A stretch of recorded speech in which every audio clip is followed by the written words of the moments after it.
What's up, boys? How's it going? How's been What the is this? past? Day 15 quarantine? Something like that? Yeah, something along those lines. I mean, it was about 20 days ago that pretty much North American sports got pretty much canceled, and that really feels like the date where this whole entire thing started. It's all in measured in sports.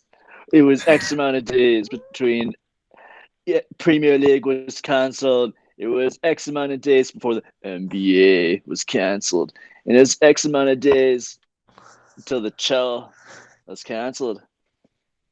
Yeah, I feel When they like look back in the history books, it'll be on like a fucking like timeline of these sport leagues. That's how everyone will see this 2020 pandemic, just relative to all the sports leagues. well, no, it's really bad once the Belarusian league gets canceled. The only running league. Apparently, God bless those Belarusians. their president said the way to combat coronavirus: drink a bunch of vodka and be smart about your health. Legit, that's like one of the quotes that he said. Oh my god. It's something to do with vodka. So like if they're treating coronavirus just as you'll get rid of it with vodka. I mean, they're definitely going to keep on continuing their leagues.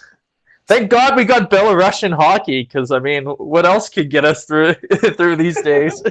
I wonder if the Kostitsins are playing in that league. I think they're still in the KHL. Yeah. Yeah. As long as we have Andre and Sergei Kostitsyn, we have it all. Remember their beef with Grabowski? Gotta jog my memory. I don't even know if I remember it. Ben probably remembers it better, but it was over I something literally pretty. just said I don't even remember it.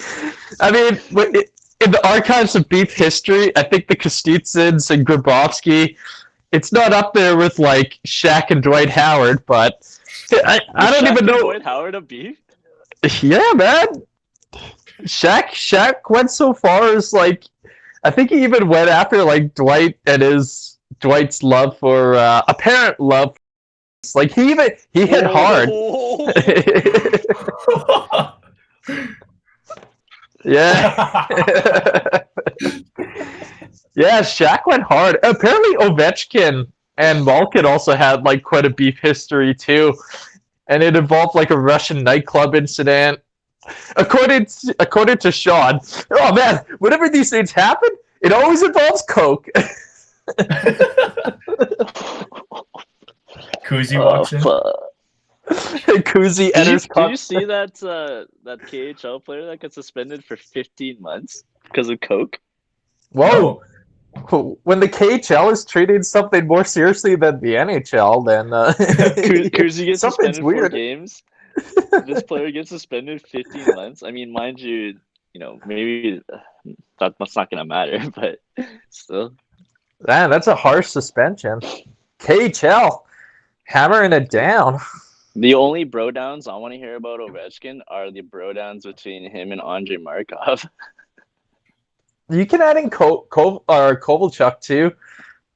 Remember back in like 2008? Yeah. They had some good party photos together, especially him and Markov on the couch with surrounded by like these like Russian models, and like they're just out of it. Oh man, like the look on like Markov's face, he's just faded as just like crazy. Have you ever seen these pics, Jenger? No. Oh, you're in for a treat. I think when we find them, we should also put it in the link here for our viewers, because I mean, how can we not share the wealth of these amazing photos? Especially they got the Jersey Shore attire too, like the ripped up jeans. I think like the Ed Hardy in there too, like your typical like late 2000s, early 2010s type attire. It's pretty True good. Religion. Yeah, True Religion. The torn up True Religion jeans. Are we talking about your 2009 wardrobe, Chris? Hey, 0809, we don't speak of my wardrobe. What are you talking about? I think you look good in Affliction, dude. All right, boys. So, yeah, since the last podcast, what have you guys been up to? What's been going on in your interesting lives? Well, I've been breaking in that home gym, that $160, got to justify it. So, work a little bit on the becoming an actual 2HC. Oh. I've been doing the opposite. I've been bumming off one of my buddy's insanity classes. So this week it's been pure cardio. So I've been a bit of a cardio bunny these past few days. Oh, so we're back to the he's getting his cardio kill gains argument. Hey, Sudo. Not for the Flamin. Hey, if it works for the Flamin, man, but the Flamin man's got to be easily like a good 2.5 Hyundai. If it works for him, it's got to work for me. He's massive. Yeah, but he's try tackling him. Yeah, shout out Flamin Fitness. Like, damn. Yeah, buddy's not even sponsoring. No, it's just a shout out, just out of goodwill. Not even a sponsor. We just love Flamin. Yeah, Janger, what have you been up to? I mean, other than Chris lighting up our asses with text messages every 5 seconds, just getting some work done. Yeah, I'm pretty bad for spamming our group chats. I just love sending memes. What? Can you blame him, man? Boys, I'm sorry about cutting out here. My internet connection is about as solid as Chris trying to change a tire. Actually, I'm probably trying to put away some pegs. Actually, that's a great story. I think, Janer, that's what I think you got to tell. The viewers got to know this, and you tell it best.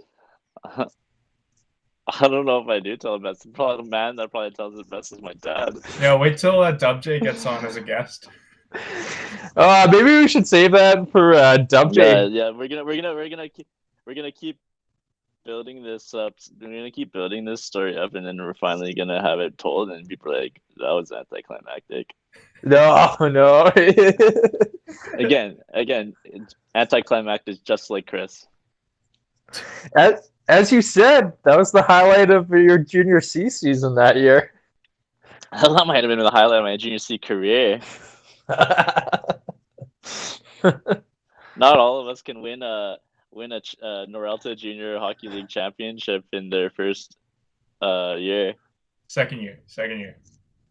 Oh, whatever, semantics. The first year was Rookie of the Year. Norelta Junior Hockey League. Yeah, easy there, Rookie of the Year. Yeah, decorated our very veteran. own ROI.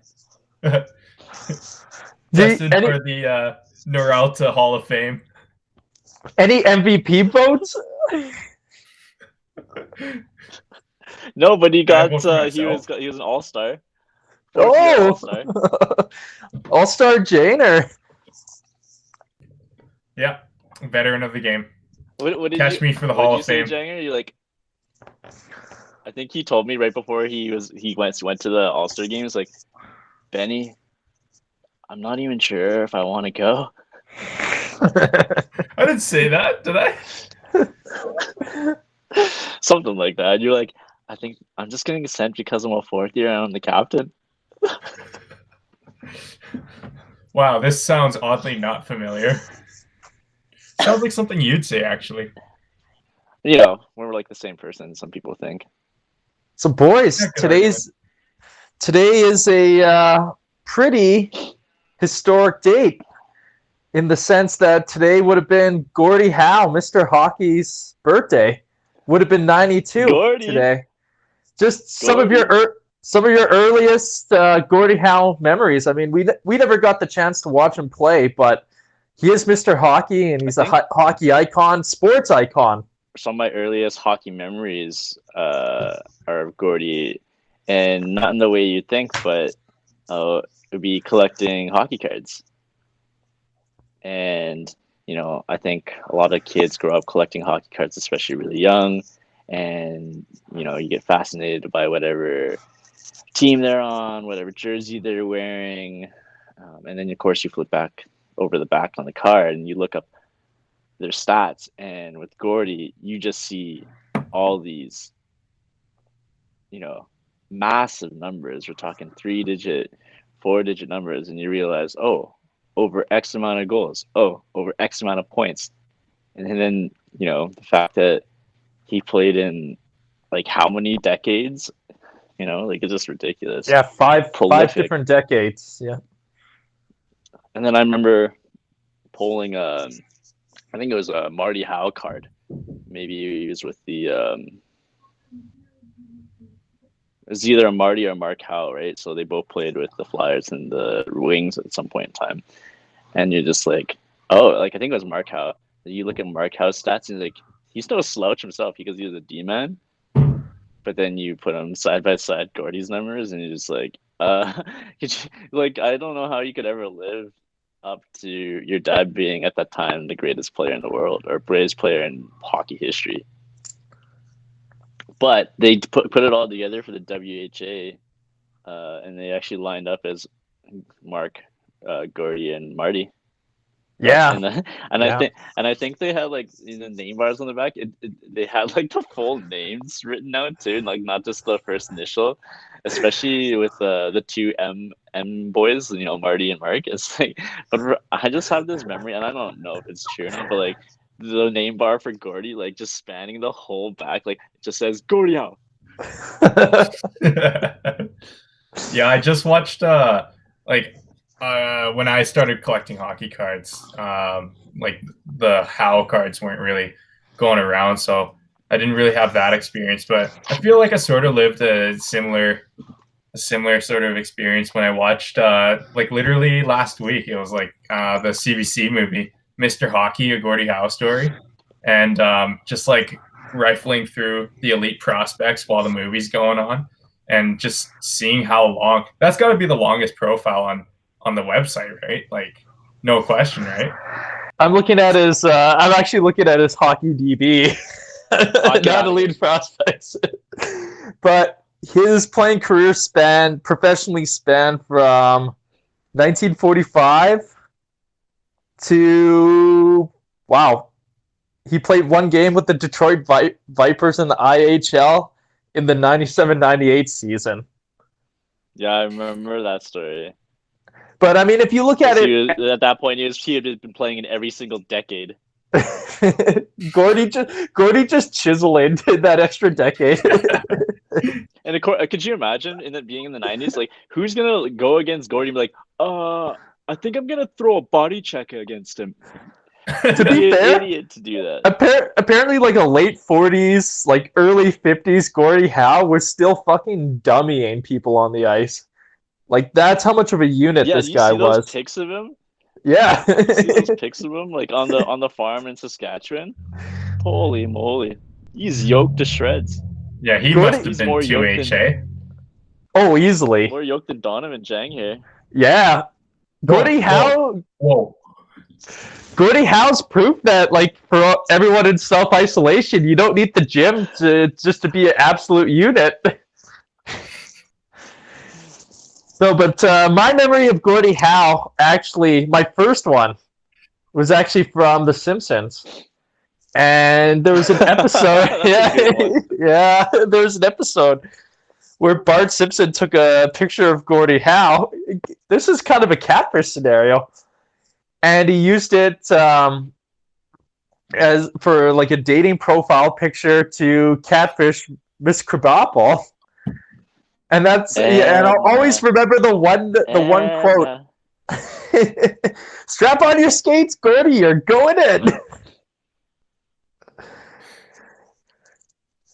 Yeah, that was one of the better Simpsons one of the better Simpsons episodes. You remember the episode where Bart and Lisa face off against each other? Face off against one another. I need a bit more context. Yeah, in hockey. Wow. Oh, yeah. The brain of Chris Isaac. Yeah. No, I remember. Yeah, they were both goal scoring prodigies. No, no. Are you One kidding was me right now? what? Okay, it's all coming back to me now. Lisa was the goalie. Bart was the shooter. Oh, there you go. There you Yeah, go. yeah. And then they faced off against each other in the championship game, I think it was, and Something like I that. think it ended with them walking off the ice, just like arm around each other, brother and sister. You Oh, I know, remember I think that. Apu coached Lisa's team and Chief Wiggum coached Bart's team. Chief Wickham would coach Bart's team. Yo, who knew that Apu was the goalie whisperer though? No doubt. Where did Sean Burke learn his skills? Apu. Yeah, that after Sean Burke retired, he's thinking, "What am I gonna do with my career?" Probably sitting at home watching an episode of The Simpsons. I got it.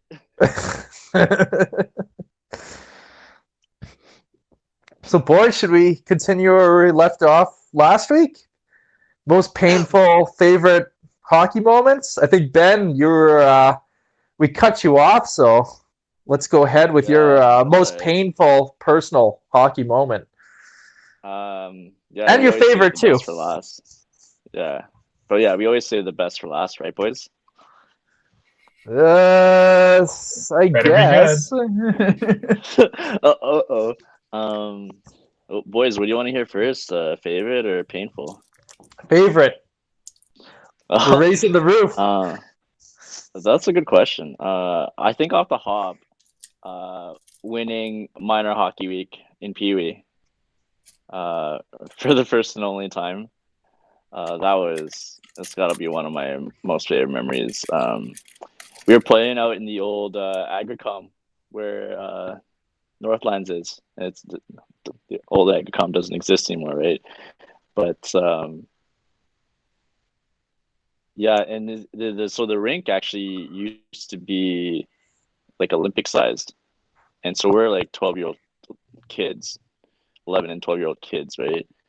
And that extra ice, it takes an adjustment, and that was a good year for me, Pee Wee. This was right before heading off into Bantam, and we had a good team, a really good team all year, and we had gotten to overtime, and coach puts us out for 2-on-2, and it's me and Dakota, the leading scorer of our team, and Dakota wins the draw back to me, and it's a bit of a scramble in the neutral zone. And for those that aren't familiar, the way that the overtime system works in Edmonton Minor Hockey Week is it goes 5-on-5 for 1 minute, 4-on-4 for 1 minute, 3-on-3 for 1 minute, 2-on-2, 1-on-1. That's if there isn't a sudden death goal before, right? So yeah, we're on 2-on-2. Puck ends up going in their zone. We get a couple shots. We get maybe 1 or 2 shots off, and it's like a puck mouse scramble. And somewhere around like I don't it's such a blur for me, but somewhere around the crease, I find the puck amongst all the bodies in the goalie, and I pop in the rebound with my old Easton Z bubble, my own old green Easton Z bubble, and I remember just seeing the puck hit the mesh, raising my arms, and just like, yeah, and having Dakota come hug me, have all my teammates come off the bench and hug me. It's like you dream of that stuff growing up when you're playing ball hockey or street hockey, on the sidewalk of your house, and that to have that gold medal go around your neck for Edmonton Hockey Week is such a hard tournament to win at any level. And to have that gold medal go around your neck for the first time for that type of tournament, it's one of the biggest, if not the biggest, tournament in North America, right? For minor hockey sports, and it's just something that stuck with me. And I remember, I went to high school years later, and I'd bump into old teammates from that team, and they'd be like, "Benny, like, Edmonton Minor Hockey Week," and it's like just puts a big smile on your face, right? Because it's that's that time period right before you're too jaded about hockey, like before you're playing club sports, and you're getting into the thick of like who got cut where and like all this stuff. it's just more joyful and pure. And so I remember that one big time. It was, and that one especially, I really felt like I got to share it with my dad, and he said something to me around that time, and I think he didn't say it flat out, but basically in not in Jang's speak, in not so many words, he said something to the effect of like, your grandmother would have been proud to see that, and she was still around, but you know, I don't know what the context was, or don't remember exactly, but maybe she might have been planning a visit to Edmonton or something to that effect, but and like that would have been a great moment to kind of share with her, but it didn't happen. But that's how I knew it was a big moment if the old Dub J's pulling out the family card, you know.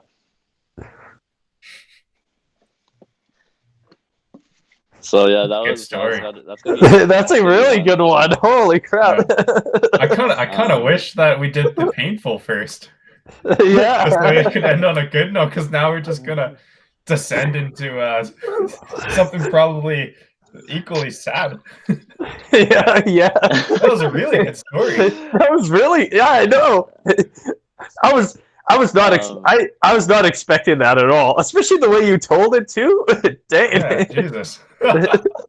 Well, boys, to be honest, I wasn't even expecting to go on the ice either. I think what had happened was like I might have been part of the 4-on-4 or the 5-on-5, and then I like took off 3-on-3 for sure, and then because like I think statistically I might have been top 3 scorers on the team, and like I might have been the 3rd leading scorer on the team. Like wasn't the top scorer by any means. Like I came on during that year. That's when I figured out like I could put pucks in the net. So it was a bit of a surprise. I think they were saving our top guy for 1-on-1 because we were doing the 2-on-2 before.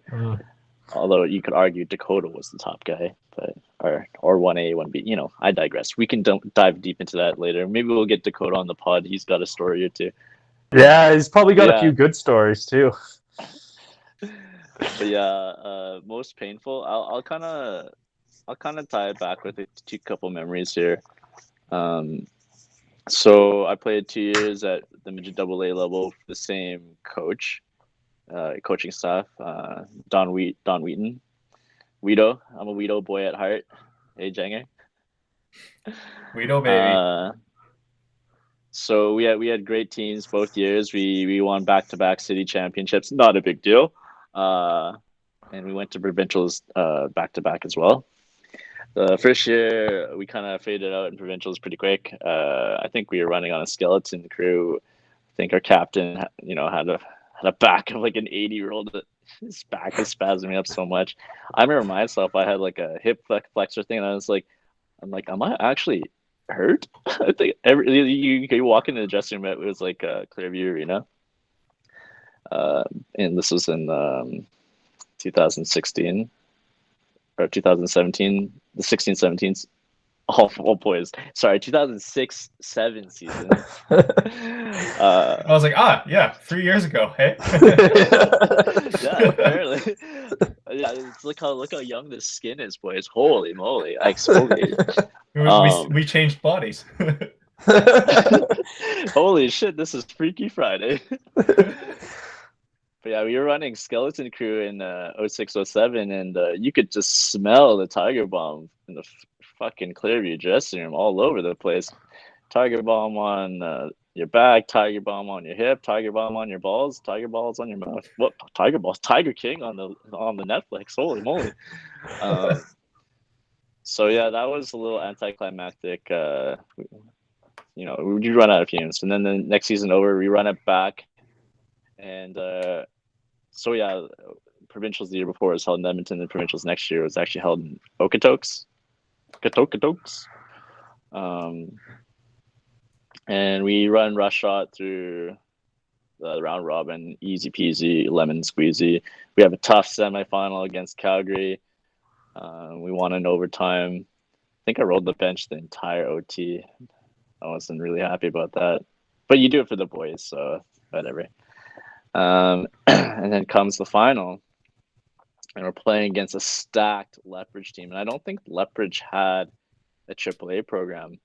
So their best players either got sent elsewhere, maybe Medhat or wherever else or surrounding areas. But their like AA team was stacked. And from everything we had heard in their respective league, they had basically bodied everybody. You know, in those provincial tournament settings, they're really tough to get a gauge on about the teams. You know, the Calgary team was tough. Other teams weren't that memorable. That probably would have felt like the longest game of my life at that point in time against Lethbridge. You know, I think it ended. Spoiler: we fucking lost 3-0. But and I don't remember which goals were scored at what time. But you know, 1 goal deficit doesn't seem like that much to come back through. 2 goals, yeah, it's a bit more. 3 goals. I think we might have been down 3 goals heading into the third, and that second intermission. Most games, you always feel like you have a chance. You always have a little hope, but it's just one of these things where it was you kind of knew. It's not that I'm not going to say we were defeated going into the third period, but those tournaments are so demanding. You played all these 2 days and so forth and so forth.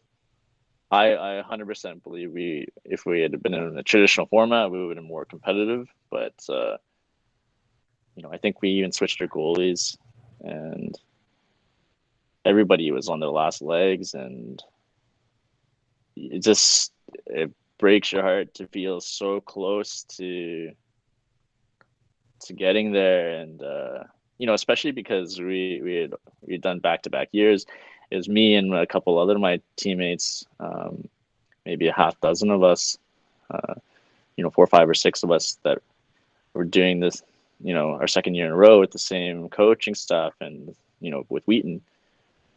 And it's just really tough knowing that we were all, you know, graduating players. And the provincial championship was also the big one that that had eluded our coach, because he had coached Major AA for a long time with Don Wheaton, and it had always eluded him. And I said to him at some point, maybe it was in between the tears running down my face as we, you know, after the buzz went, it's like, so I think I said something like, I'm sorry we couldn't win it for you. And I think the words I remember hearing is, Benny, don't you start crying now, you're gonna make me cry. You know, and so I'm gonna make me cry over here. Oh my god! I'm gonna flash that forward. I'm gonna flash that forward to Jang. Are you gonna have to help me out with the years here? What was the year we faced off in the playoffs? 2015. Your last year. 2015. Yeah, it's the 14-15 season. So this, like, the world works in such funny ways and duality and all this bullshit. You know, if you know, Mercury just exited retrograde or whatever, all this stuff. And you know, I had the privilege again coaching Donovan in the 13-14 season when we were both on Wheaton. So you know, that was my comeback comeback season, baby, and it ended up horribly. You know, big learning experience. But the year after, I was with the new coaching staff. I'm like a virus. I was able to stick around. Oh, maybe you shouldn't say virus. Too soon at this point. Whoops, my bad. So new coaching staff, and it was a great group in the room, and you know, I was a really big fan of that team on ice and off ice, and we're facing off in the playoffs against, lo and behold, my cousin's team. And you know, it's a battle of the two Southside clubs, and yeah, I think we're in the game, this series deciding game, right? And it's a back and forth affair, and you know, it's very hard to recapture that intensity and feeling of playing the game after you stop playing. But that's got to be one of the most intense games I've ever been a part of. Anyway, I'll speak for myself. I don't know if it felt that way for you, Donovan. But, No, yeah, every goal scored for either side just felt like massive, monumental. And we were playing in the old, well, no, it's not that old, but playing over at Mill Woods, and that's just a solid barn too, right? So, yeah, every goal seemed to be like the biggest deal. And I think I was on gate duty, and you're right in the thick of things. You better, I had to be paying attention. Like, Jagger, open the door! I am opening the door. We made a, you can look up the box score somewhere on the internet, but we made a last ditch effort attempt to tie the game, and like it got close, like really close. Just to give everyone some context first, yeah, go for it. Like Don Wheaton, like my team, was basically running away with the game at some point. Like it was like 7-3 or something ridiculous like that, right? And so, like once it becomes 7-3 or whatever it was, and it was like a 3-4 goal lead. Like once it becomes a score like that in a game 3, like you think it's over, right? I remember everyone on the bench after that like leading goal was scored. Everyone was like, "Oh, it's like we got this, right?" But then like Ben's team, Lakewood, they just pour it on and score like 2 or 3 goals in like 2 or 3 minutes or something like that, and suddenly it's not 7-3 anymore. It's like 7-6 or 7-5. And it goes that way like all the way till the end. I think the final score was something like 9-7 or something like completely ridiculous and bananas. Like I remember like after the game I tweeted something like, craziest game I have ever seen or played by far, nothing even close. And it still holds true to this day. I haven't watched anything that nuts. I haven't played anything that nuts. Is like completely like unprecedented. Yeah, the amount of drive and never say die and those boys that I coached that night or helped coach that night. Yeah, like Donovan said, I haven't seen very few things like in like my playing career or my coaching career, my career overall. But everyone when the boys got off the ice and we said what we said in the dressing room. It's such a blur. I just remember we standing over, coaching staff standing over in the next room over, just letting everyone kind of breathe in the room. And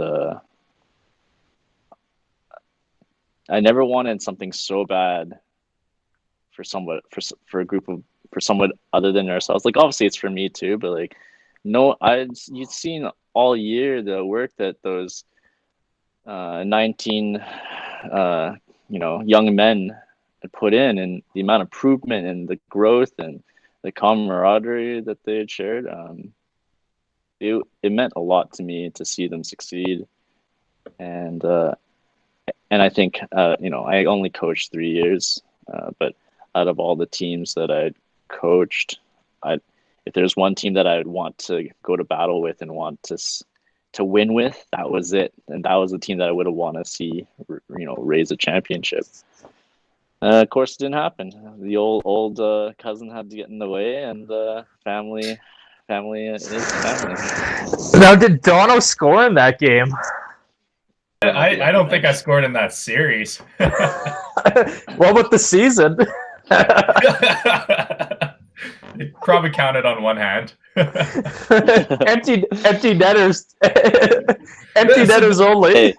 I actually remember in game 1 there was like an empty netter chance I could have had. Like it was like a puck race, and I got to the blue line and the net's empty, right? And I remember I just like dumped it in instead of going for the empty net. And it's like at their blue line too. And I just like dumped it in. And I went and got off, and there's like 15 seconds or something. There's like no reason why I shouldn't have gone for the empty net. And coach it's muscle memory, Janger. It's muscle memory.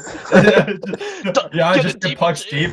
Get it deep and change, yeah. And he's like, "Why didn't you go for it?" I was like, there's a guy there. And he was like, "No, there wasn't." And I was like, "Yeah, there was." But yeah, I think I think both of our hockey careers, like, Chris asked about fucking goals. Like, dude, we're intangible players, man. We're the glue boys. The You need an glue old boy. grocery stick. Yeah.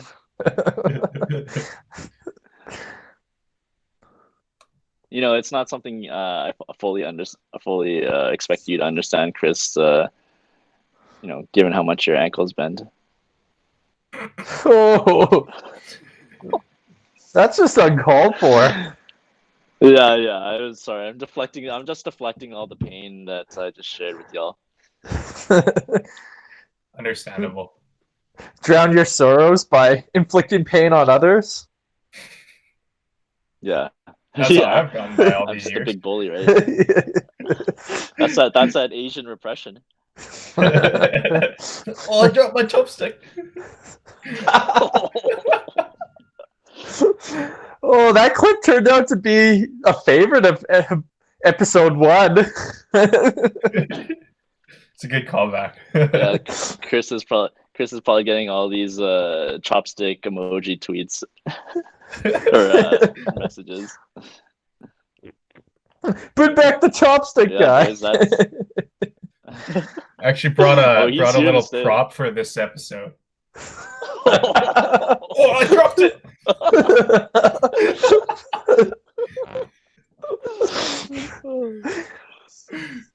There's two things you don't want to drop in today's day and age. You definitely don't want to drop the soap, and you definitely don't want to drop the chopsticks. In that order? Yeah, how do you think you're gonna pick back up the soap? It keeps slipping on me. With that said, just out of super curiosity, Chris, do you know how to use chopsticks? I am solid at using them. Yeah. Now, man, is that good the man. truth?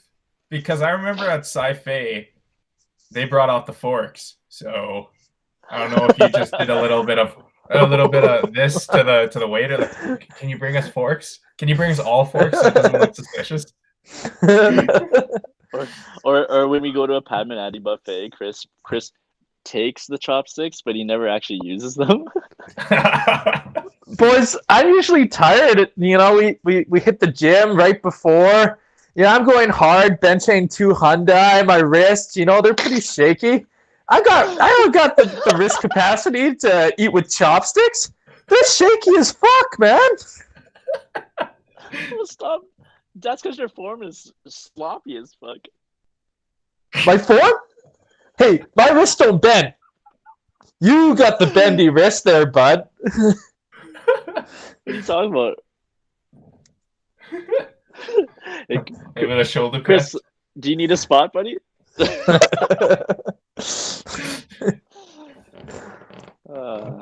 2HC boys miss the gym. Yeah, it's hard just doing these workouts from home. I even find myself, like, if the odd time I go to the grocery store, I'll just be taking the bags and start curling them as I'm walking through the store. Jug of milk. Yeah. Get some bicep curls in. Chris, No, are you a I- milk boy? Am I what? Are you a milk boy? I'm not a milk boy, which is surprising. Considering my dad, he's the milk man. Worked in the dairy industry pretty much all his life, and yeah, just not into milk. Oh, also, I'm a bit lactose intolerant, but we don't need to get into that. Yeah, okay, Mr. 5 cans of chickpeas. I'm only down to 3 now. Only 3 a day. He's Rationing. deloading. Rationing. Deloading. Deload. So, boys, I want to get to the main topic. It's a pretty broad topic overall, but let's go through our favorite Oilers haves and sends of the past 20 years. First, I want to know your favorite sen. Oh, my favorite sen. Yeah. I want to know your boys' favorite sens. All right, give me a second to think about Over it. the past 20 years, think of this glorious, great, illustrious franchise and all the great all the great hockey talents that have skated for this team the past 20 years. It's such an illustrious list. I could see you just going on for minutes. Oh, yeah, definitely. Now, give me a minute while I think of one. Maybe while Don's taking his singular minute, maybe Chris, you should just fill in the blanks here and start us off with a Sen. It's got to be Alfie, right? Of course it's Alfie. That's obviously the easiest selection, just for the layup. Yeah, just for what he represents for the franchise and what he's done for the franchise. I mean, ever since he. Okay, well, let's go rapid fire. You do you tell us your next favorite Oiler and Hab, and we'll move on back to Don, and he can't repeat any of your answers. Do I even have a Hab? I don't know. It's such an unlikable franchise. I don't even know if I can pick a single. Oh, I can. Former Ottawa Senator, great Alexei Kovalev. Man, I think he's on all of our lists. But what a joy to watch. Like, the guy, he had all the skill in the world. To this day, I argue for his era, he was probably one of the top 5 most skilled players in the NHL. His hands were silky smooth, and just the way he played the game, too. It was just such a pleasure watching him play. And when he played with the Sens, he was obviously later in his career. But you could see that on his night, when he had it going, he was easily the best player on the ice. And he had some magical games for the Sens. I think he had one game. He had a 4-goal game for the Sens. And I just remember it. And just, man, what a joy to watch him. Do you have any favorite Hab memories of Alex Kovalev? I think that 07-08 season, when he had that monster year, I think he put up 85 points. He was just such a beast throughout the regular season and the playoffs. And I mean, yeah, it's too bad about I think they lost in the second round to the Flyers. But I really felt that they had... Yeah, don't remind me. I felt that they had... I thought that was honestly going to be their year to reach the Stanley Cup Finals. Just with the way the team was rolling and gelling, and you have Kovalev playing at such an elite level, I thought that was going to be their year. Other moments, I think it was the 2004 series against Boston, where he just an epic one. Yeah, he really galvanized that team and just took the load on his shoulders. And obviously, seeing the Bruins lose, we enjoy it. We're not big fans. Always brings a twinkle to our eye. It always brings a twinkle to our eye. Even when the trade happened itself, because he came over from the Rangers, if I'm correct, in 2004, and I think he played 20 games with the Habs and only put up like 6 points. He wasn't clicking, but then all of a sudden in that Bruins series, he just put it all together and took that team on his back. And I think, that 04 team, that 04 Habs, they were a skilled collection of players, because I think Mike Ribeiro was on that team too. Yeah, Mikey Ribs. Saku Koivu. They had quite a collection of talent, and I think they also lost to the Flyers. Newfoundlander. Michael Ryder. Ryder. Yeah, was that the year to the Canes? Was that the year that was the year the Canes went. Although, no. No, that was 2000. They lost to the Canes in 2002 and 2006. No, they lost to the Lightning. The Lightning. The fucking Lightning. Yeah, it was the Lightning in 2004. And then Michael Ryder, I think he won the Calder that year. No, he came runner-up for the Calder. He was runner-up. And then he ended up winning a cup with the Bruins. Go figure, eh? Yeah, and he was runner-up to Andrew Raycroft. Yeah. Tuukka Rask is high. Tuukka Rask is high. Which, to put it all in full circle, Michael Ryder was also another one of the Habs. There's something about him I just really liked. Super quickly, Chris, favorite Oiler? Oh man, there's a lot on the list. I'm gonna go outside of kind of I'm gonna put it the non-All-Star edition. And this guy was one of my favorite Oilers. He got lost kind of in the decade of darkness, but Ryan Jones, the man with the twisted wrister, what a greasy player. I just loved his playing style, man. That guy was just pure grit. And, just everything about him, the hair, he had that typical greasy hockey player look. And he felt like he was just such a good fit for the Oilers. I kind of wish he was on that 06 playoff team because I really felt like a guy like him kind of fit the profile or ensemble of that team versus the getting stuck with the Decade of Darkness team and having his glorious talents go to waste. Yeah, I think he was definitely a fan fave for sure. Oh, he was we'll flip it to Don. Huge fan fave.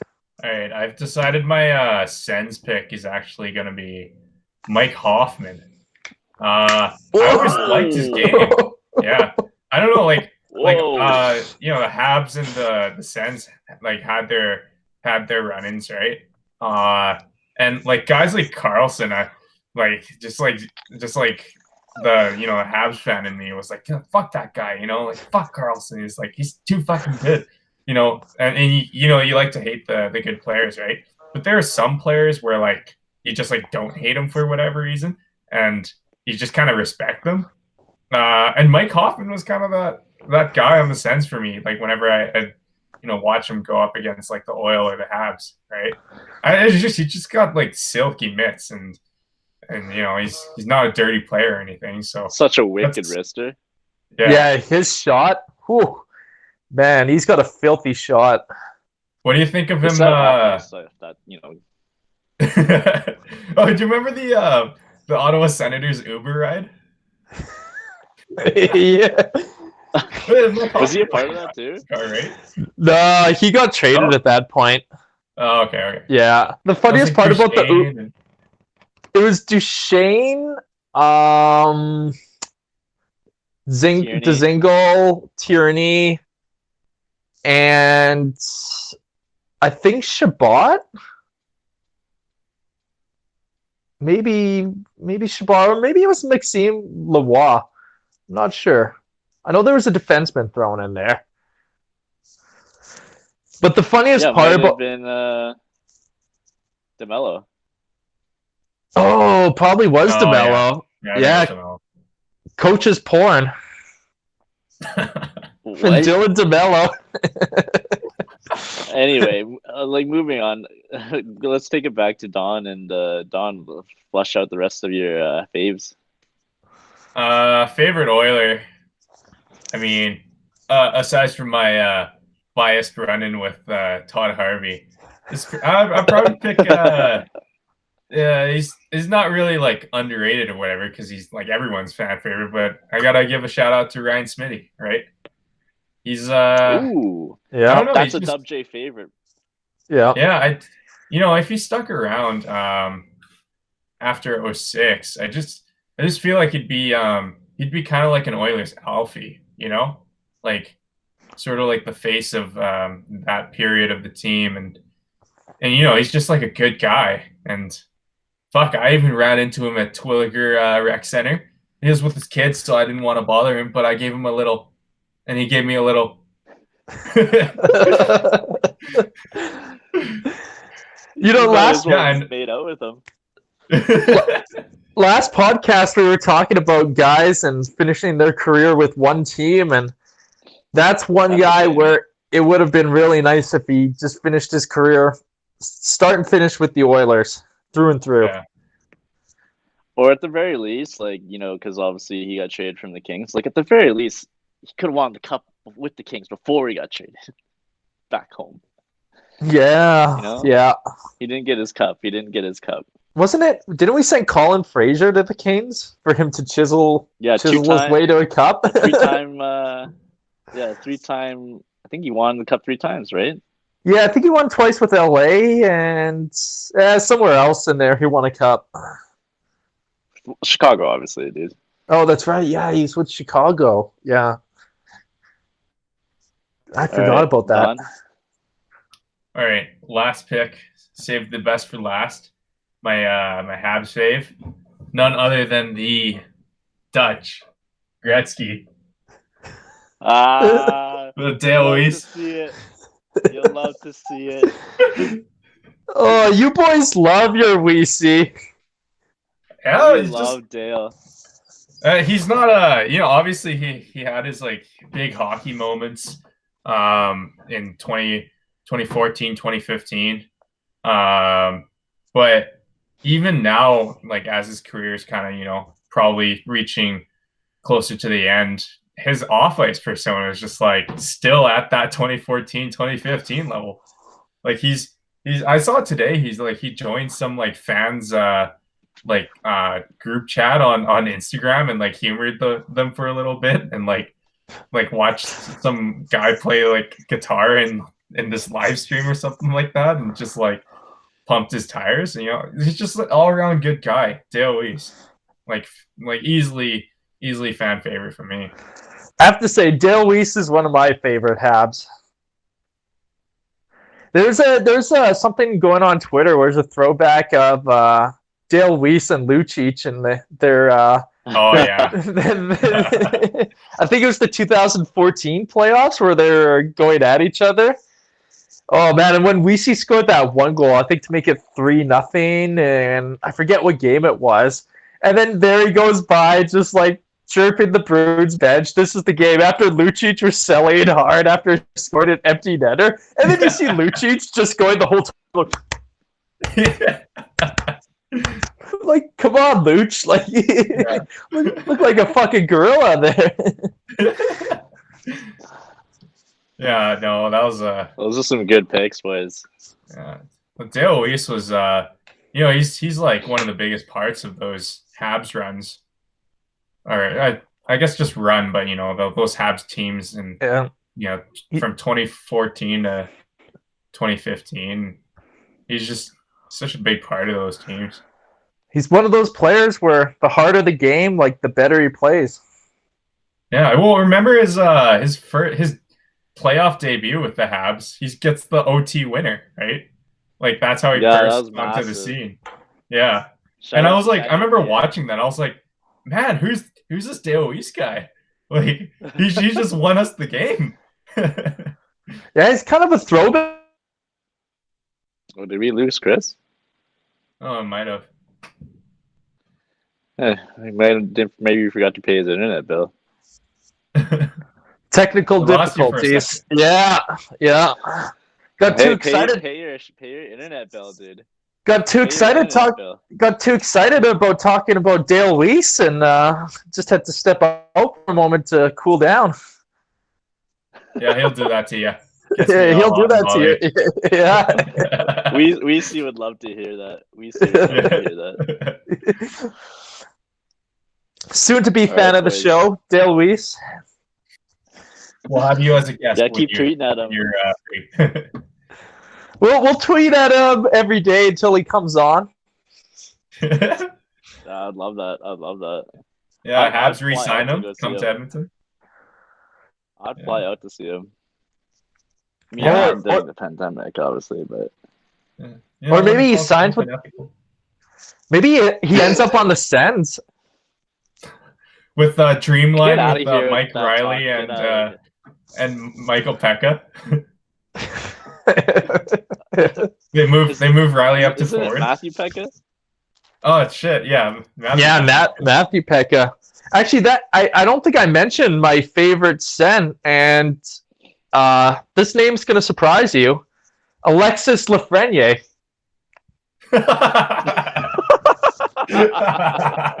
This guy. It's happening. Future friend of the show, Alexis Lafreniere. Future Conn Smythe winner, Alexis Lafreniere. When him and Brady Tkachuk are lifting the cup, oh boy, gonna be looking pretty good. I didn't realize they're gonna send them both down to the AHL. Oh, long-term development. the hate. No, Melnick. Detroit model. It's just Melnick. We need to find a way to to not pay Brady Tkachuk. We can't pay out his bonuses. We can't afford it. Yikes. I'll rattle off some quick names here. I think Sens, I'm going to have to go with Big Haas, Marian Hossa. Oh, yes. Yes. There's something about his game, like from a technical level, especially when he was coached early on by Jacques Martin, where like his defensive side of the puck acumen, it's like through the roof. Like the guy could score, skate, pass, but the way he plays on the other side of the puck, that's a huge reason why he played in the league for so long. And if it wasn't for his skin condition, he'd probably still be playing in the league. It's a huge reason why he won so many cups. After being part of being a bridesmaid, like what 2-3 years in a row. Yeah. In hindsight, that Heatley trade, in the short term, it kind of worked out for Ottawa. But I mean, like, man, Hossa's a guy I think that he probably would have stayed in Ottawa for a large portion of his career. And yeah, I mean, obviously Heatley had some great years, but I think it's one of those you kind of get similar production from, at least offensive production from those two players, but Hossa on the defensive side, he adds more. And, you hear about how some of the guys in the game talk about him, and they got nothing but good things to say. Like, and, these are the Jonathan Taves, Patrick Kanes of the world. Duncan Keith, like that. Yeah. Yeah, like, to me, it was obvious when growing up watching that team. Like, obviously, Alfie's a good pick. But, I always like watching Hossa play, for sure. And then Oilers, you two did some good picks. I mean, two Ryans. How can you go wrong? Admittedly, when Kreisen here was when he first said Ryan, I thought he was going to pull it up Potolny. I was just going to say, is this your segue into Ryan Potolny? It's not. It's definitely not. Is it your segue for Ryan Whitney? Remember that season? Pig Whitney. That one season, it was like for 20, 30 games, he lit the league on fire. Yeah, until he got injured. I think he was at a PPG as a D-man. But yeah, since great minds think alike. Since Donovan took Smitty off the board, that you got to make me think about that one for a little bit. Yeah, that's a tough call. I'll have to think about that one a little bit. Maybe I'll hit you with the easy, obvious choice for the Habs. Like, I got, this is a layup, and I'm gonna take it. But especially since you took Kobe off the board, but you gotta pick Koivu, man. Like, he's all heart. Yep. I don't know if I know a lot of those like classic clips are floating around the interwebs the last since the season pause. But have you guys seen that clip of him returning to the Bell Center after his battle with cancer at the end of that season? Like, there's like two. Like, it's against the Sens, no less. Yeah. And the Bell Center faithful is just for when he steps on the ice, just roaring, and then later on when they're about to take the face off, they're still going, and it's like, you don't see that in sports. Like, we're talking like once in a lifetime type of, and then even on the ice, like growing up watching him play, like he's a smaller player on the ice. I was a smaller player on the ice, and you see how he competes. He's a centerman, and I grew up wanting to be a centerman and take faceoffs and all that. It added up for me for sure. And he's part of him. Do you remember him scoring that shootout winner when they were down 5 goals against the New York Rangers back a couple years ago? Like, of course, his captain Koivu seals it away, right? So, those are a bit of a layup for picking top Hab, but you gotta has to be said, right? Yeah. You think about the clip from that game of him coming back. It's like instant goosebumps, right? Yeah. 100% goosebumps. I still feel that series against Carolina, the first round, 06, if Koivu doesn't get injured with the eye injury, Montreal wins that series, and we don't have to deal with the Canes beating the Oilers in the Cup final. Yeah. True story. That's why the Canes winning that year, like they took out the Habs in kind of like a chintzy way, and then like beating the Oilers in the Cup final the way they did. Man, it just felt so shitty just seeing that. Like that's a team that I felt like they should have lost in the first round. Even against Buffalo, I felt Buffalo was the better team, but somehow they just pulled off this miracle run. I'm gonna go. We'll flip it back for the Oilers. I'm gonna do another. This type of pick is gonna like definitely define the era of Oilers you watch, but Ales Hemsky. Yeah. Good pick. Yeah. Sens legend as well. Former Sens legend. Sens legend as well. Also former Habs legend. Former Habs legend, yeah. Hemsky did the full circle. He did the Oilers Habs Sens. One of the few players to do the full circle, in addition to such memorable names as Ron Tugnutt. Oh, that's right. Ron Tugnutt was an Oiler. But yeah, Hammer, like especially when you broke into the league early on, it's like never have you felt so much like excitement about a player, but also like excitement for his potential. And I don't know if you've ever fully realized that, but no, it's fun to watch him play when he was at his best, especially in that playoff run. It's too bad we didn't get to see him play more playoff hockey. Yeah, agreed. He had a good run with the Sens, too, as a trade deadline acquisition. From what I remember, I think he was at like a point per game and then did pretty well. I think it was the Sens 2013 run. It was a deadline acquisition for. I have to see, but I just remember the moment he came to the Sens, he was lighting it up. So what do you think, Chris? We have enough time to do another round of a couple of faves, and then we'll wrap her up here. Yeah, let's do it. I think you're up. Another Sen.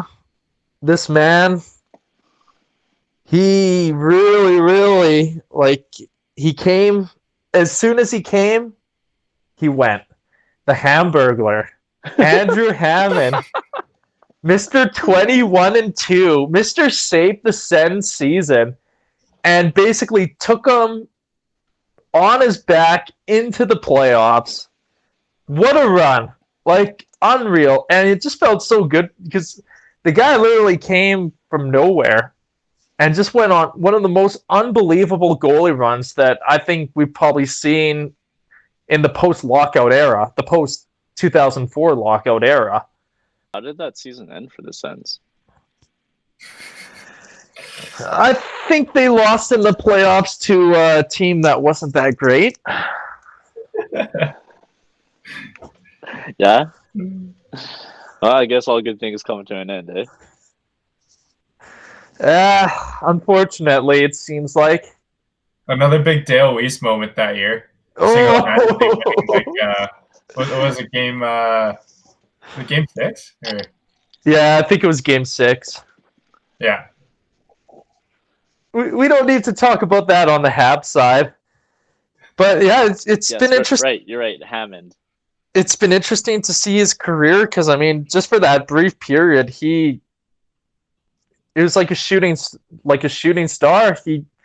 He flamed and then burned out quickly because right afterwards, I think he played a bit with the Sens and mostly in a backup role and did all right. But ever since he's kind of just flamed out of the NHL and been an American Hockey League goalie. But I'll never forget that run he had where it just felt every game he played, the Sens were going to win. It was an amazing run. Yeah, I think he ran into some injury issues, and it's hard to balance that when you want to stay in the league and play at that level that you know you're capable of, but maybe you're not quite there. So it's always a trade-off, right? And injuries for goalies, it's always tough. a lot of the time they get injuries and they never get back to the form that they were previously in. Well, like Eddie Lack just retired, and like his hip injuries were so bad, or his quality of life was affected, right? So Yeah, exactly. Another favorite Oiler. His name, Sam Gagner. I feel like Sam Gagner, he's a favorite of every Oiler fan, just for how much he means to the franchise overall. The perseverance and dedication he's put into his craft. When he came back for his second run with the Oilers, he reinvented himself as a player to stay in the league, essentially. But I'll never forget that 8-point game. I mean, we can go on ends to talk about it. I've seen a lot of games live, but that's got to be easily one of the top games I've seen in person. Yeah, you were there. But other than the 8-point game, I'd say my favorite Sam Gagner memory was his rookie year. And the last 25 games of the season, he got put on a line with Cogliano and Robert Nielsen. And they were really exciting to watch. I mean, I think they were Edmonton's top line for a while, primarily due to an abundance of injuries that the Oilers went through. But, man, it seemed like that line was really going to carry the Oilers going into a new future post the 2006 Stanley Cup run. And there's just a lot of joy and optimism in watching his game. And same with Cogliano and Nielsen, but I'm going to single out Gagner here for the impact he's had with the Oilers. It's too bad that it never seemed like he reached his full potential overall as a player. Part of that might just be how the game has kind of evolved over the years, and Sam has by no stretch been known as a speedy player.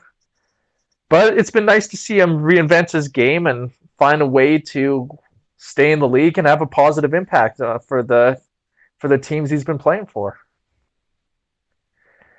And then another Hab. I'm gonna steal probably one of your guys' favorite choice, but Andrei Markov. Oh, yeah, Andrei Markov. One of the guys who I feel is probably one of the most underrated defensemen for his era. Easily. Absolutely. Like, when the guy... A lot of the time, like, the guy got no Norris Trophy consideration. I thought there'd be years where at least he should have been getting consideration. The guy was just... Man, he was a beast. He could put up points. Really solid defensively. Was physical, too. He was just a Russian machine. And the craziest machine never breaks. Russian machine never breaks. The craziest part too is he's still playing at quite an elite level in the KHL. He's what, 41? I think he's 41, and I think there was even talk of him coming back to the NHL last year.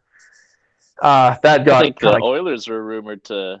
Yeah, the Oilers were rumored with Markov.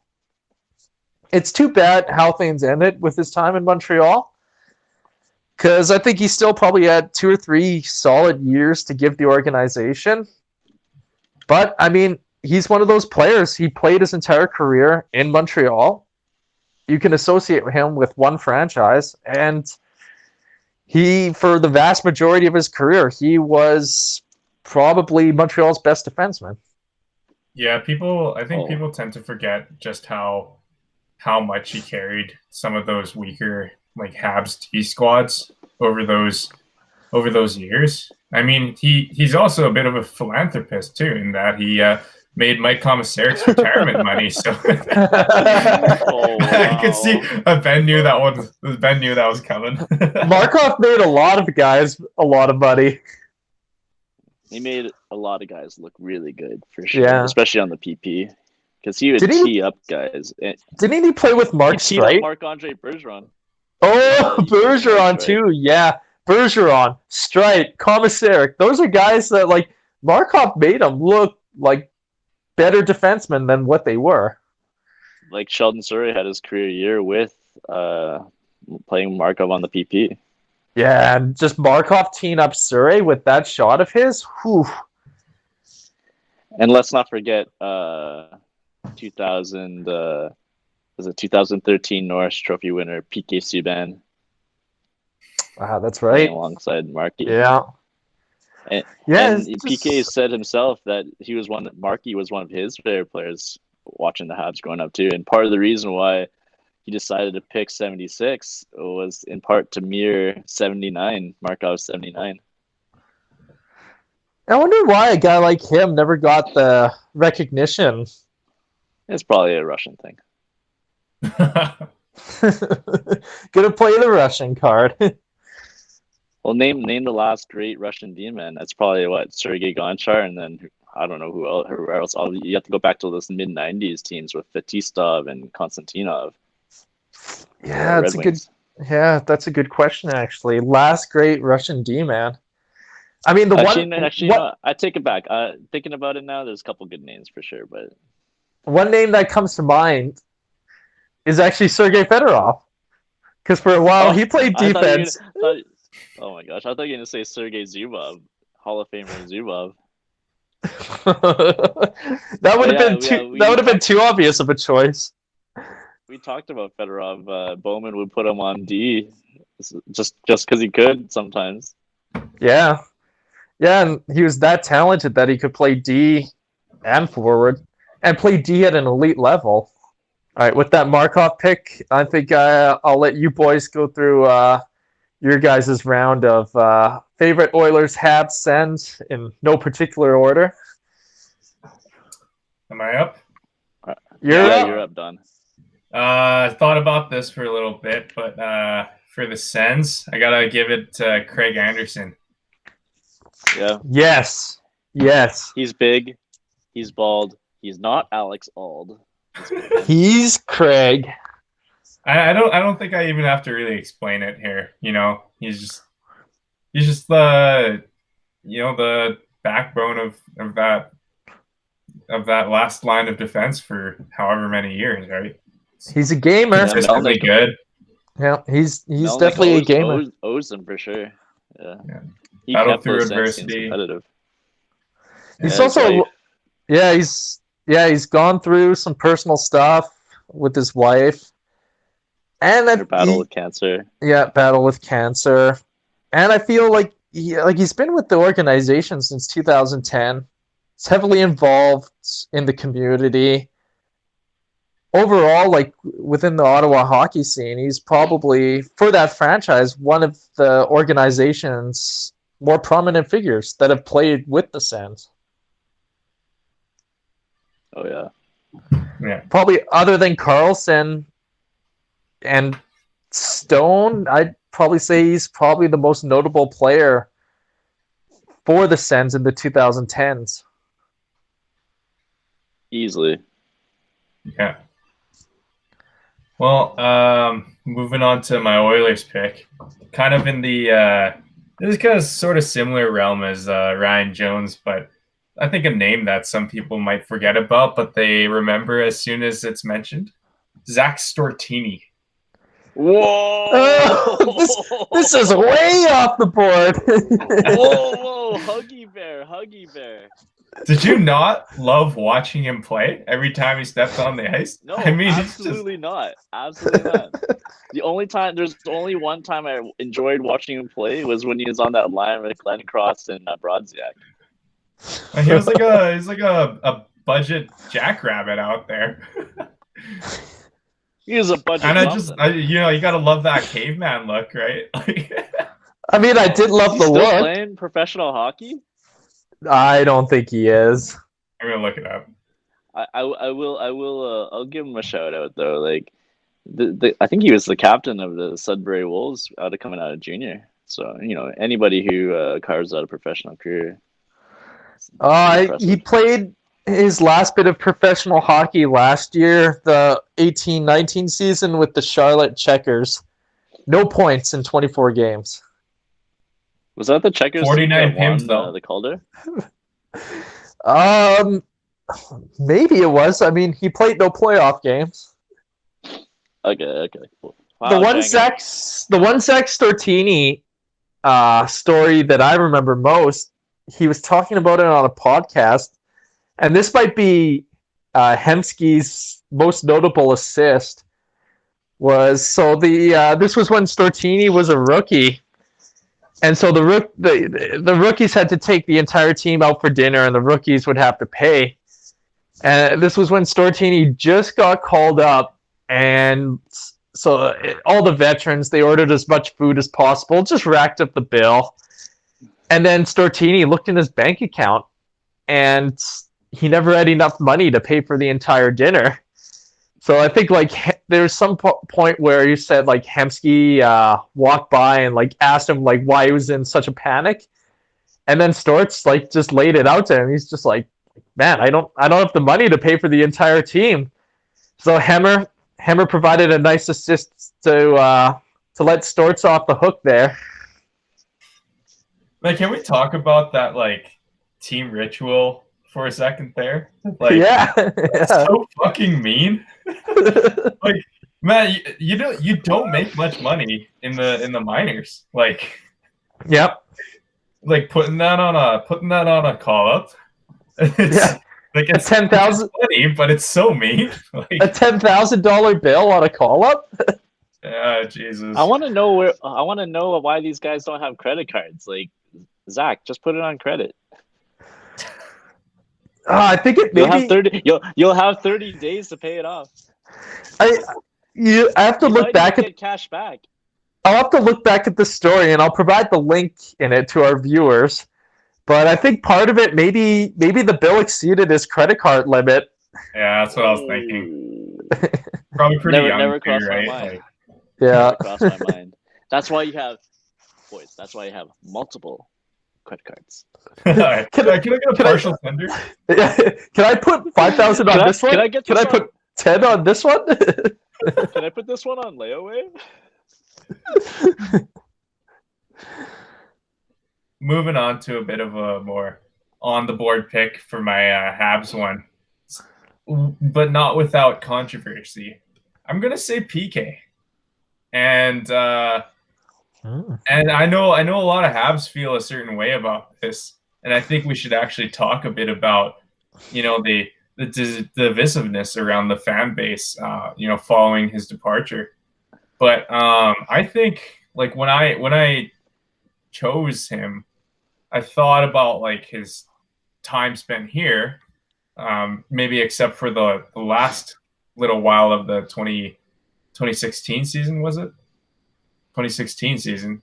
Yeah, 2016. And those are, I don't know, he's electric, in his playoff performances and his off ice persona. Obviously, we can talk about like his philanthropy work. I mean, obviously, is just someone that you could love, as a fan, not only as a player, but as a person. So that's why he's mine. But maybe Ben has some different opinions as a Habs fan. No, I think I would agree with you. Like, was definitely a favorite of mine, and but his time with the Canadiens has passed, and you have to let it go. That's like looking at your old girlfriend, man. We enjoyed our time together, and now it's over. At no point did I say anything about wanting him to come back. Is this a little bit of projection I'm sensing? We're not Oiler fans with Taylor Hall here. I'll fully admit it. Could I see a scenario? Would I want a scenario where maybe PK is running out on the back nine of his career and he to sign a contract, finish out his career with the Les Habitants? Absolument. Oui. I would love to see it. I mean, knowing where, like, growing up a Canadiens fan, like, and I'll speak for Don and myself and like our families, like, growing up a Canadiens fan, like, I can only imagine the joy of getting to put on the jersey for the first time and play at elite level, go to like be part of playoff runs, And not only that, like, have your dad was the original Habs fan growing up, and like for PK, that was his dad, Carl. You know, he was an immigrant coming in, and they settled down in Rexdale, Ontario, and like I can only imagine the joy that he must have felt, like Carl Subban must have felt, seeing PK get drafted in 07 and then play his first NHL games and be part of that playoff run when they beat the Caps and the Pens, and then eventually culminating in the Norris Trophy win and so forth. That would just boggle my mind if, like, let's say any of our kids, our future kids, played professional hockey and they played for one of the teams that we grew up cheering for. I would lose my mind. I would love it. I'd absolutely love it. So yeah. Would I like to see him come back? Yes. Do I see him fitting the team? Not really, but sometimes your heart wants what you shouldn't have. Might happen. Probably not happening in a Bergie era, but I'd like to see it too. Might happen sooner than later. If there's a compliance buyout, I mean, Jersey would probably look at Subban, I'd imagine. I mean, I could see a Romanov Subban pairing on the third pair. Ooh, on the third pair, you're giving PK Subban third pairing minutes? Webb. He's not slotting ahead of Webby and Petey.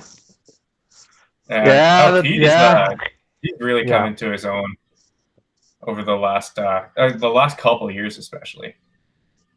Yeah, that was not one of McTavish's better moves. Yeah, I mean, you could go down a cavalcade of bad Oilers moves, so take your pick. Speaking of Oilers and Sens and Habs again, I'm gonna toss out a quick, easy pick for the Sens. Always a fan of Mike Fisher's game, actually. On ice or off ice? On ice first, and off ice is just a bonus. A bonus. Yeah. Again, I as a centerman, I always watched, like to watch and emulate good centermen, and Mike was always good in the draw. He play wing in a pinch. We talk about being part of the backbone of some of those earlier Sens teams, and now Fisher, he's a little bit earlier, but he could have been a captain of that team if Alfie wasn't there, right? So yeah, easily hard-nosed player, and he showed his value out in Nashville too, and I always liked the way he played, and I think he might have been drafted while Trevor Timmins was over with the Sens organization.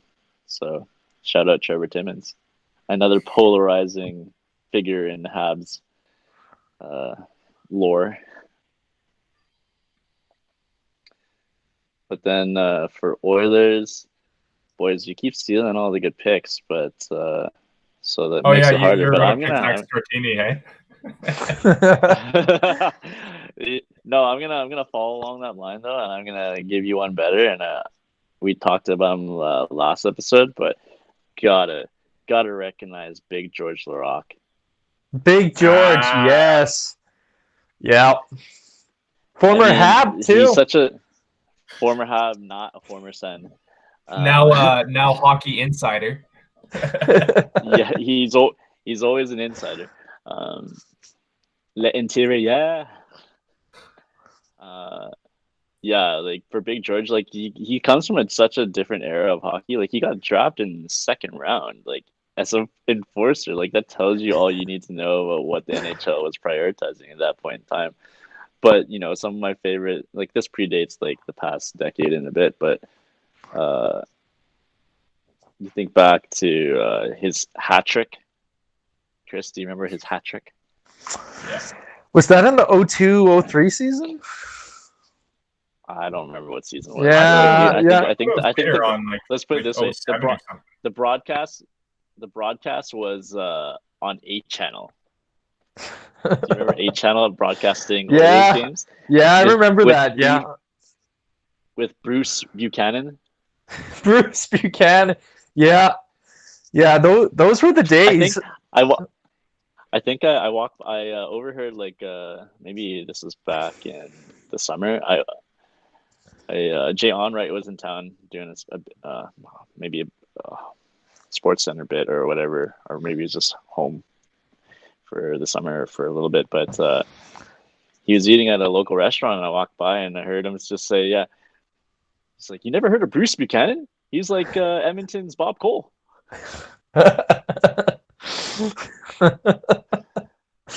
But yeah, Big George, like he's such a throwback, and like people forget. So some of these tough guys, they could play and they could put the puck in the net. And Yeah. people forget that George was part of that 06 Cup run. And He was playing most of the games too. He was playing most of the games. He definitely played in that Anaheim series for sure. Yeah. Well, he had the huge fight in Game 3. He beat Todd Fedoruk to a pulp. Like, yeah. You know, Fedoruk like had I think he might have 1 or 2 plates in his face. But yeah, I think I mean when he left the Oilers, he went and signed in Phoenix, and that's when the country club Wayne was running the team too. So that's kind of funny. I think he might have been close to 3 Hyundai out in Arizona. He had a few good seasons in Arizona, from what I remember. I think he set a career high in goals with the Coyotes. Country Club Wayne was just giving him those minutes. It's too bad he didn't get his due in Pittsburgh when they won the cup. But yeah, Michel Therrien brought him back. Like they won a Memorial Cup together when Michel and Georges were playing, or had that Granby team. But yeah, gotta love a guy like George, you know. And now, is there a Hap that you're gonna name, or is that wheel spinning? Oh, I thought you boys were gonna come in and add a couple more George memories, but apparently George doesn't mean as much to you guys as it does to me. Calling us out here. So Donovan, you like PK, but you don't like George. What's that about? Is this because he's Quebecois? It's because George never had the choppy skating that Donovan has. Yeah, PK is more true to life for me. I was gonna pick Larocque too, actually. But I just thought Storts would be a good reaction one. And he had a soft spot in my heart, so. So you picked Storts just to be controversial. How could you say something so brave and so controversial? Living up to his namesake, Don Cherry. You people always giving me the gears. What do you mean, here, you people? Are you talking about millennials? I feel so attacked. I feel attacked too. This Gen Z. Ah, you fucking snowflakes. Am I offending you?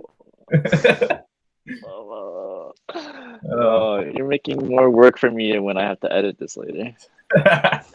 All right. Yeah, we'll just I say some more shit. Your Habs pick. Fuck, this one's tough, boys. I'm flipping back and forth between a couple of Habs, but I'm gonna have to toss it. I'm gonna do a triage of Plekanec, Chris Higgins, and Andre Kostitsyn. Why Higgins?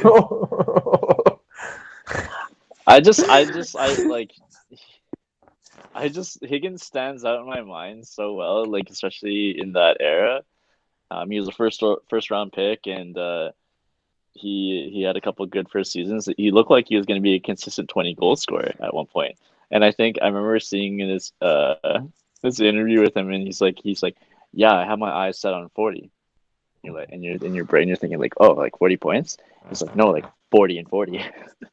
And you're like, whoa, Chris. He was part of that. He was part of that kind of underachieving group with, I guess you can possibly put in Guillaume Ladondres in there too. I mean, you could take any Habs first round pick or top couple picks, top round picks, and they're all underperforming. Kakakinemi. Cough. Yeah, well, at least we know we can fight.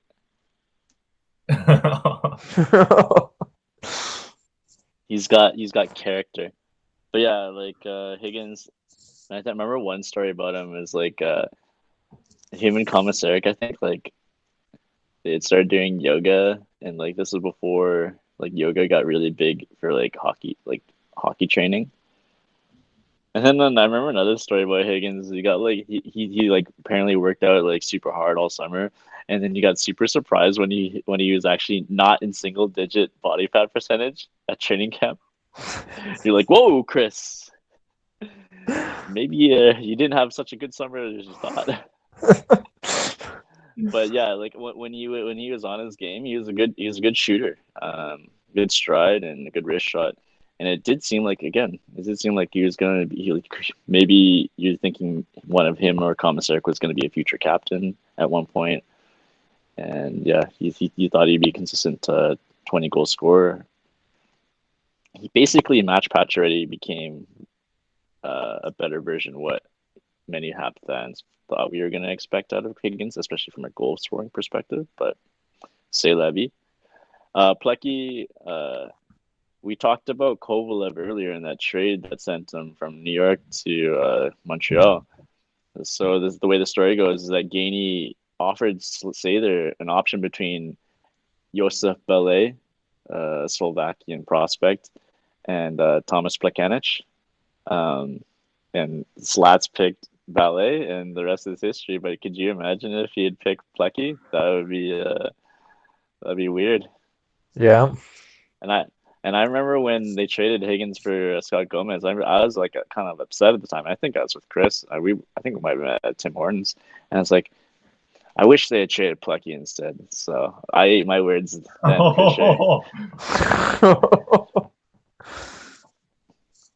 And then Costi, he obviously gets a lot of bad rap because he was the 10th overall pick in that really good 2003 draft. But I always really liked his game, and it just there's not enough, I guess, longevity or endurance to the style he was playing. But he had good hands. He had a strong shot. He was thick. He stood up, guys, and I think he's one of the his game was more underrated than people maybe reflect back on. And he obviously in 07-08 he had a monster year too. I feel like he had a little bit more to give, but Chris knows, like we touched on in the last episode, I love the 07-08 Habs, and those three are a big part of it. I like it. Yeah, me too. Just went over lots of names where it just brings back some good memories. Yeah, can you just tell we're stuck in nostalgia? Yeah, I know, right? minus respective teams. Our respective teams need to give us need to create new memories for us. I'll just take any memories at this point. This quarantine shit.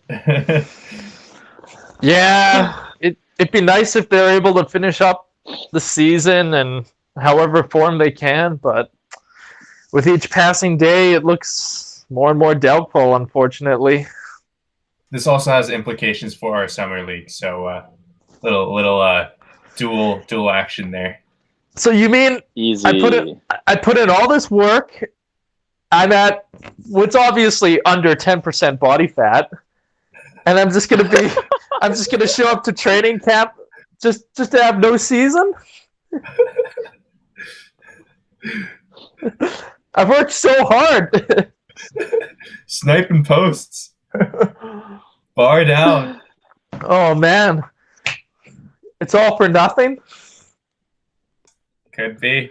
We never know. It could be. You'll just have to keep training there, Christo. Yeah. Don't let up. I'll shoot some balls at the garage. Yeah, you can shoot some 2-play. A TP challenge for Chris. You seen that, Chris? I haven't. No. So they got like a stick and like a roll of TP, and they're juggling the TP. Oh, Yeah, the toilet paper. Yeah. Okay, I have seen that. I think Tatar was involved in one of those videos. Oh yeah, you sent us that. Yeah. Yeah. Yo, Chris, I think it would really help out Chris because his hands are softer than baby shit. I do have soft hands. Thank you. Silky smooth. Silky smooth and soft. Glass half full. Glass half full. I was showing it off when we were at the ODR. Bar down.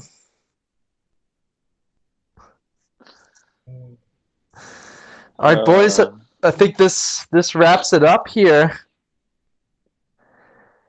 Yeah. Took a trip down memory lane. Good trip down memory lane, and I think we got a few other trips down memory lane as well as discussions on the future. Specifically, I think one of the future topics I've listed here is our early Seattle expansion draft discussion. Yeah, Chris, you're still not going to get drafted to the NHL. Oh, I don't have to get drafted. I'll be a free agent signing. CCRHL. Yeah. You got the scout. Check your phone. Chris, check your phone. Ron Francis is calling. Oh, I am getting a call from a unique number in the Washington area. All right. We'll catch you next week, boys. Catch you boys next week then. Yeah, stay safe, stay healthy. Stay safe. Stay beauties. Stay at home.